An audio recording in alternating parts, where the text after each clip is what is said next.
지금 백원동전에 새겨진 이순신 장군님이 사라질 위기에 처했다고 합니다. 무슨 일이 벌어지고 있는 걸까요?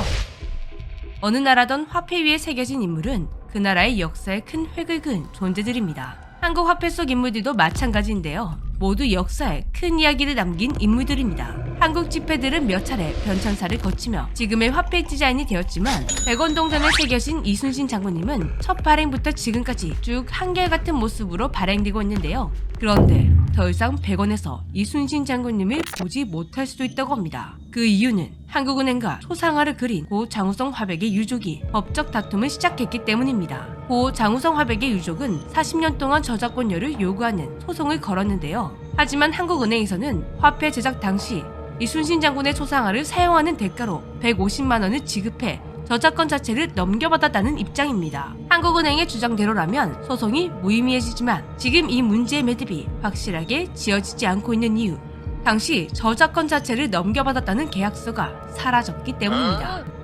증거가 사라졌다 보니 당시 150만 원의 가치가 이순신 장군의 영정사진에 저작권 전체를 양도할 만큼의 금액인지를 놓고 법적 공방이 벌어지고 있습니다. 당시 150만 원은 현재 기준 약 1,700만 원의 가치를 가진다고 합니다. 참고로 1974년 서울 서초동 반포중앙아파트 분양가가 500만 원이었다고 하는데요. 추가적인 문제도 있었습니다. 고 장우성 화백이 2009년 민족문제연구소가 발간한 친일 인명사전에 등재된 인물이라는 것, 계속해서 친일 행적 논란이 제기되어 왔다는 것입니다. 대표적인 것이 일제감정기 때 조선 총독부가 주관하는 미술전에 그림을 출품했다는 의혹인데요. 유족 측은 친일 행적 논란에 대해 유감을 드러내며 소송 결과에 따라 영정 반환도 요구할 수 있다는 입장입니다. 5만 원권은 제작가 당시에도 신사임당 표준 영정을 그린 고 김은호 화백의 친일 전력이 드러나면서 한국은행은 이종성 화백이 새로 그린 신사임당 영정을 지폐에 새겨 넣었는데요. 친일 전력이 확인된다면 저작권료 논란에 상관없이 새로운 영정이 사용되지 않을까 싶습니다. 현재 1심 판결은 1, 2주 안에 나올 예정이라고 하는데요. 이 소식을 접한 네티즌들은 이런 반응들을 보이고 있습니다.